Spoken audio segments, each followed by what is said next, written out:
We have robust recommendations, close to almost about 20 different committees on economy, social issues, on religion, on the revenue allocation. We should revisit them, and make sure that, we deepen, look at the areas that are controversial, we leave them behind and restore confidence. Because all Nigerians are represented in that conference. So if we can get it done, and above all, please, I've said so, 180 million people.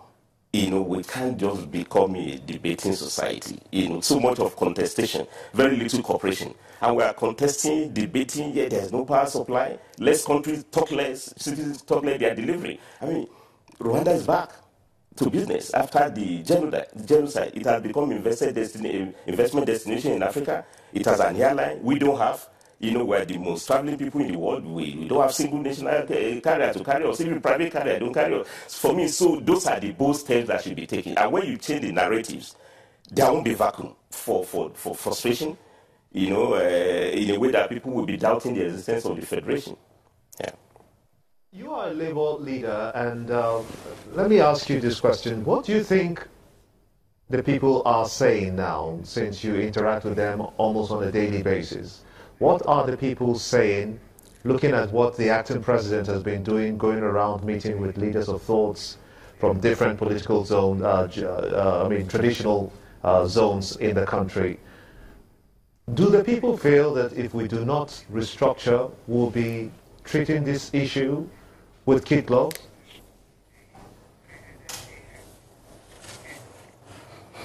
Yeah, Jimba, I think, as you said, we represent the people. And I think from what we see every day, what people are looking for is those promises of independence, that we are going to be a country that can deliver prosperity for all.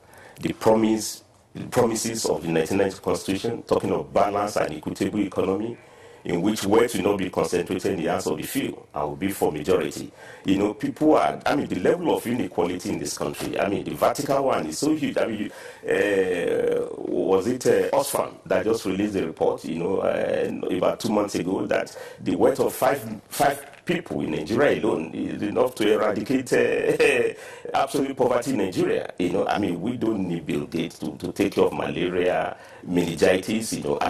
We appreciate the charity, but we have enough resources to get that done. So Nigerians are yearning for development. And you all know, China, you provided enough grants for groundswell of reports that you have carried in this country. There is crisis of compensation in this country, in which working men and women are poorly paid, miserably paid.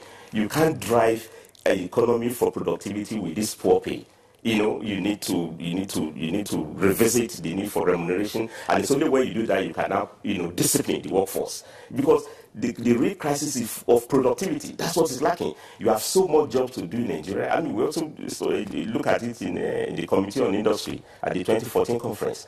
If you see the amount of the challenges we have in all sectors, industrial, manufacturing, including public sector, we discovered that Nigeria, if we face those challenges, we will have full employment. In fact, we'll be back to the 70s, when many other Africans were coming here to work.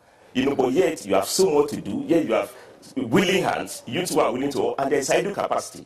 We need to break these dreams. And that's why I think the spirit and content of 2017 budget should be seen through. Now we have a growth plan, what do you call it, economic recovery plan. So those are the things I think we should put on the agenda. And those are the issues. Nigerians are looking for development. They are not looking for breaking away.